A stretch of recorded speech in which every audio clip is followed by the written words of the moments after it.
అరుగు మీద కుర్చీలో కూర్చొని టీ తాగుతున్న శారదా దగ్గరికి లంచ్ బ్యాగ్ పట్టుకొని ప్రసాద్ వచ్చాడు. శారదా, ఏంటో చెప్పండి. ఏసీ కోసం మన కోడలి పుట్టింటి వాళ్ళని బాధ పెట్టడం అంత మంచిది కాదు. ఇచ్చిన సలహాలకే చాలా సంతోషం. కోడలు ఏం చేస్తుంది? కొడుకు కోసం లంచ్ బాక్స్ కడుతుంది. మీరు టిఫిన్ చేశారా? చేశానుగా. అయితే బుద్ధిగా ఆఫీస్కి వెళ్ళండి. ఆ గుమాస్తా ఉద్యోగం చెయ్యండి. ఫస్ట్ తారీఖున వచ్చే జీతాన్ని తీసుకొచ్చి నా చేతిలో పెట్టండి. వెళ్ళండి. వెళ్తానులే శారదా, కానీ కోడల్ని ఏసీ కోసం బాధ పెట్టబాకు. కోడలి పుట్టింటి పరిస్థితి మనకు తెలియంది కాదు కదా. అంతా నాకు తెలుసు. తమరు ఆఫీస్కి వెళ్ళండి చాలు. ప్రసాదు మరొక మాట మాట్లాడకుండా వెళ్ళిపోయాడు. టీ తాగిన తర్వాత కోలా అని శారద పిలవగానే అనామిక లంచ్ బాక్స్తో అక్కడ ప్రత్యక్షమైంది. చెప్పండి అత్తయ్య, నీ పుట్టింటికి ఎప్పుడు వెళ్తున్నావు? అది కాదత్తయ్య. ఎట్టా చూడు కోళ్ళ, నువ్వేం చెప్పినా నేనెన్నో. నువ్వు నీ పుట్టింటికి వెళ్ళి ఏసీ కొనడానికి డబ్బులు అడగవని నాకు అర్థమైపోయింది.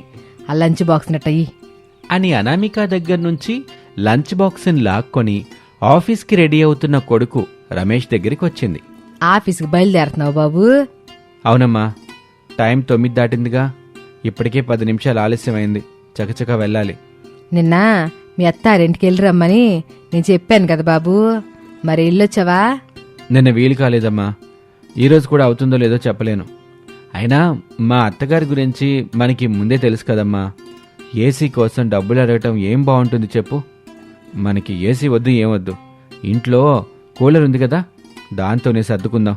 ఏం బాబు, ఈ తల్లి మాటకే నువ్వు ఎదురు చెప్తున్నావా? ఎదురు చెప్పడం కాదమ్మా, మనం కూడా కొంచెం అర్థం చేసుకోవాలి అని చెప్తున్నాను. మనకి ఏసీ వద్దు, ఏమీ వద్దు.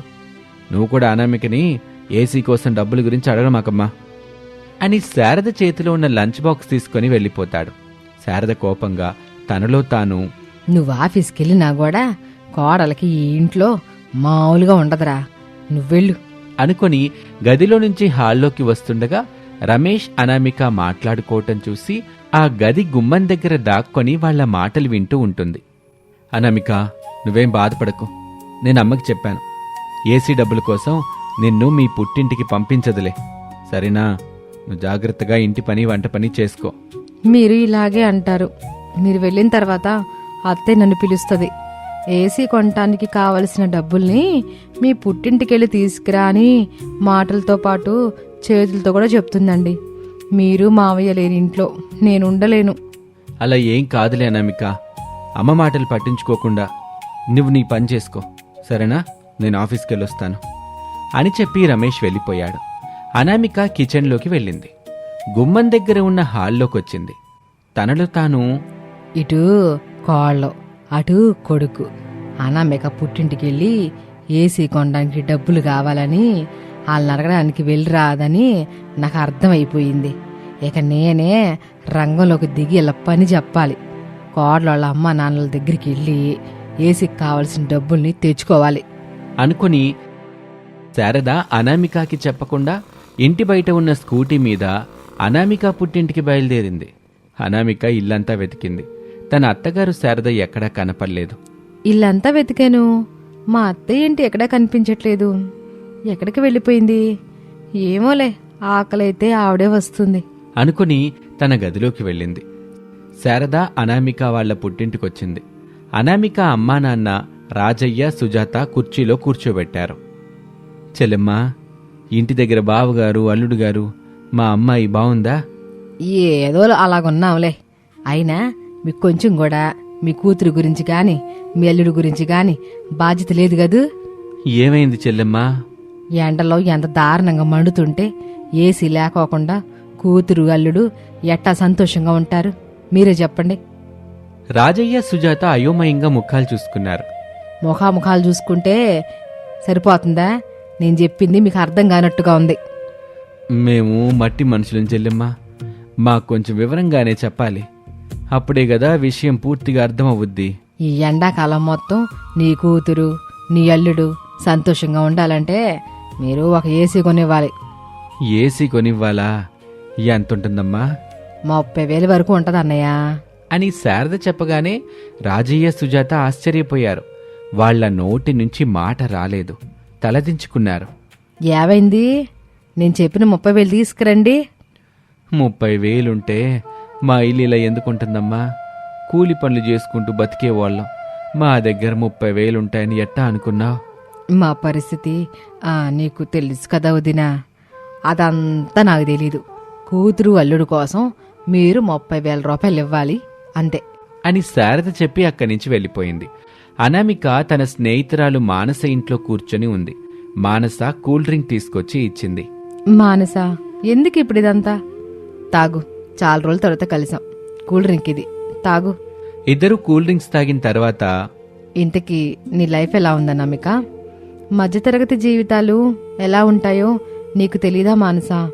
సరేలే, ఫోన్ చేసి అర్జెంటుగా నన్ను రమ్మని చెప్పావు. ఇంతకీ ఏమైంది మానస? మేం కొత్తగా ఏసీ కొనుక్కున్నాం. దాన్ని నీకొకసారి చూపిద్దామని మా ఇంటికి పిలిపించాను.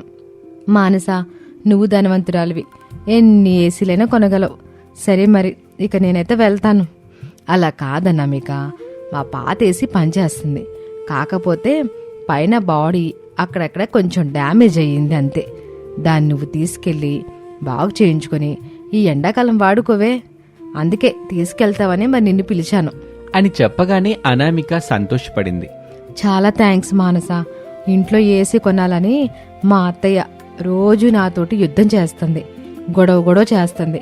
ఇప్పుడు నేను ఏసీని తీసుకెళ్లి బాగు చేయించుకుంటాను. అనామిక, ఇది సమ్మర్, పైగా ఇప్పుడు ఏసీలకి కూలర్స్కి మంచి డిమాండ్ ఉంటుంది. అందువల్ల దానికి సంబంధించిన స్పేర్ పార్ట్స్ కూడా ధర ఎక్కువగానే ఉంటాయి. సర్లే మానస, అవన్నీ నేను చూసుకుంటానులే. నీకైతే చాలా థ్యాంక్స్. హే అను, మన మధ్య థ్యాంక్స్లు ఎందుకే చెప్పు. వెళ్ళి దీన్ని బాగు చేయించుకో, బాగానే పనిచేస్తుంది. కరెంటు బిల్లును కూడా దృష్టిలో పెట్టుకో మరి. తప్పకుండా మానస అని అనామిక ఆ పాత ఏసీని ఒక ఆటోలో తీసుకుని పుట్టింటికి వెళ్ళింది. పాత ఏసీతో వచ్చిన కూతురు అనామికని చూసి రాజయ్య, సుజాత కంగారు పడ్డారు. ఏమిటి తల్లి ఇది? కంగారు పడకమ్మా, ముందు నేను చెప్పేది పూర్తిగా వినండి. ఏం చెప్తావు తల్లి? ఇంతకు ముందే మీ అత్తగారు వచ్చింది. ఏసీ గురించి 30,000 రూపాయలు అడిగింది. ఏం చెప్పినా వినకుండా డబ్బులు కావాలని చెప్పేసి వెళ్ళిపోయింది. ఇప్పుడు నేను అమ్మ ఆ విషయం గురించే మాట్లాడుకుంటున్నాం. ఇంటి దగ్గర నన్ను రోజు ఏసీ కొనాలని ఫ్రై చేసుకుని మరీ తింటుంది నాన్న. అది తట్టుకోలేకే మా ఫ్రెండ్తో మాట్లాడి ఇదిగో ఈ పాత ఏసీ తీసుకొచ్చా. ఇది కొంచెం రిపేర్ చేయించుకుంటే సరిపోతుంది.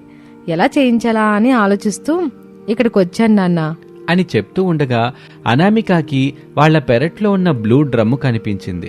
వెంటనే అనామికకి ఒక మెరుపు లాంటి ఆలోచన వచ్చింది. ఆ బ్లూ డ్రమ్ని కట్ చేసి అందులో ఏసీని సెట్ చేసింది. అది చూసి రాజయ్య, సుజాతలు ఎంతో సంతోషపడ్డారు. నాన్న, ఇక నేను వచ్చిన పని అయిపోయింది. ఇక మీరు ఏసీకి డబ్బులు సర్దుబాటు చేయాల్సిన అవసరమే లేదు. ఈ బ్లూ డ్రమ్ ఏసీని మీరు కొనిచ్చారని చెప్పి మా అత్తయ్య వాళ్ళకి ఇస్తాను.